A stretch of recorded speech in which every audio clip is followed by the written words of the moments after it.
فأثر بنبسط التغيير عشان نعرف نطبقه. كام مرة كل واحد فينا حاول يغير عادة وفشل، وأول حاجة بتيجي في بالنا على طول أنا إرادتي ضعيفة، صح؟ طيب إيه رأيك لو قلتلك إن المشكلة أصلاً مش فيك خالص، وإن اللعبة كلها في حتة تانية تماماً؟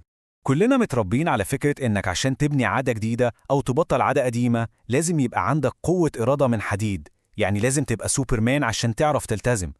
بس للأسف دي أكبر خرافة بنصدقها عن نفسنا. والحقيقة يا جماعة إننا كده بنركز في المكان الغلط خالص. الموضوع مش موضوع إرادة، دي معركة خسرانة من قبل ما تبدأ.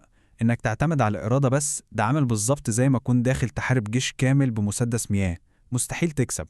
طب ليه؟ بص، الفكرة بسيطة جدا.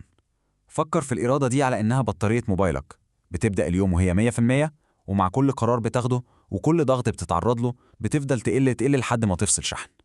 ده مورد محدود وبيخلص. أما بقى البيئة، دي قصة تانية خالص. البيئة هي الهواء اللي بنتنفسه، موجودة حوالينا 24 ساعة في اليوم، 7 أيام في الأسبوع. قوة شغالة في الخلفية بتأثر على كل تصرفاتنا بشكل تلقائي من غير ما ناخد بالنا أصلا.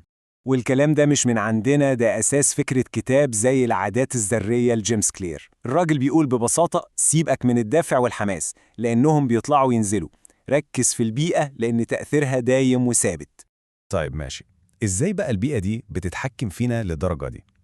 السر كله في كلمة واحدة: الإشارات أو الكيوز. دي عبارة عن محفزات صغيرة وخفية حوالينا، هي اللي بتدي الأمر لعقلنا عشان يبدأ العادة. هديلك مثال بسيط قوي وكلنا بنعمله. الموبايل محطوط جنبك على المكتب وانت بتشتغل، فجأة ومن غير أي تفكير تلاقي إيدك راحت عليه وفتحته. هل ده معناه إن إرادتك ضعيفة؟ لا خالص. كل الحكاية إن مجرد رؤيتك للموبايل دي في حد ذاتها كانت إشارة قوية جدا لعقلك إنه يبدأ عادة تصفح الموبايل. ومثال كمان، طبق فيه أكل أو سناكس محطوط قدامك على الترابيزة وإنت بتتفرج على التلفزيون. إيه اللي بيحصل؟ هتفضل تاكل منه من غير ما تحس، مرة تانية وتالتة. الموضوع مش ضعف، دي البيئة هي اللي بتقدم لك إشارة واضحة وصريحة، وعقلك بينفذ الأمر بشكل تلقائي. يبقى إيه هي الإشارة دي؟ ببساطة شديدة هي الزناد اللي بيضرب طلقة بداية العادة. أي عادة في الدنيا لازم تبدأ بإشارة، والحاجة اللي لازم نعرفها عن عقلنا إنه بيلاحظ وبيستجيب للإشارات الواضحة والظاهرة قدامه أكتر بكتير قوي. وعشان نثبت قوة الموضوع ده، في دراسة اتعملت في هولندا كانت عبقرية. لاحظوا حاجة غريبة جدا: البيوت اللي كان عداد الكهرباء بتاعها متعلق في مكان واضح وباين للكل، استهلاكها للكهرباء قل بشكل ملحوظ. طب ليه؟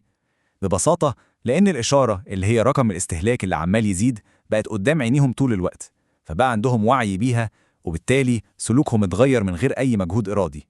أكيد الموقف ده حصل مع كل واحد فينا. حسيت إن المكان اللي أنت فيه هو اللي بيخليك تعمل حاجة معينة.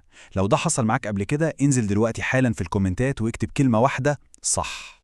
تمام، عرفنا المشكلة وعرفنا السبب. نعمل إيه بقى؟ هنا بقى بتيجي القوة الحقيقية اللي في إيدك. الحل مش إنك تحاول تغير نفسك، لأ، الحل إنك تغير البيئة اللي حواليك. خليك أنت المهندس أو المعماري اللي بيصمم حياته. والقاعدة بسيطة جدا، هما خطوتين مفيش غيرهم. رقم 1، لو عايز تبني عادة كويسة خلي الإشارة بتاعتها واضحة جدا، خليها قدام عينك. رقم 2، لو عايز تتخلص من عادة سيئة اعمل العكس بالظبط، خبي الإشارة بتاعتها خليها مش متشافة. يعني إيه الكلام ده عملياً؟ بسيطة. عايز تقرأ كتاب كل يوم، حط الكتاب على المخدة بتاعتك قبل ما تنام. عايز تروح الجيم الصبح، حضر لبس التمرين من بالليل وخليه أول حاجة تشوفها لما تصحى. عايز تاكل صحي، شيل طبق الشوكولاتة وحط مكانه طبق فاكهة. عايز تبطل تضيع وقت على الموبايل، اوعى تشحنه جنب السرير، سيبه في أوضة تانية خالص. سهلها على نفسك. فالخلاصة هنا يا جماعة إن البيئة دي ممكن تبقى أحسن صديق ليك في رحلة التغيير. القصة مش قصة قوة، القصة قصة ذكاء. مش لازم تبقى أقوى، محتاج بس تبقى أذكى في تصميم عالمك الصغير. يعني الهدف مش إنك يبقى عندك إرادة فولاذية، الهدف إنك تصمم بيئة تخليك مش محتاج تستخدم إرادتك أصلاً. لما بتظبط البيئة الصح، الإغراءات ما بتجيش قدامك من الأساس عشان تقاومها. فبلاش تصعبها على نفسك، خلي البيئة هي اللي تزقك لقدام، خليها تشتغل معاك مش ضدك. لو حسيت إن الكلام ده لمس معاك وفهمت حاجة جديدة، ما تنساش تعمل لايك وتشترك في القناة وتفعل الجرس عشان يوصلك كل جديد. وعايزين نشوف حماس في الكومنتات، انزل اكتب هظبط بيتي. أبدأ بنفسك وسيب أثر.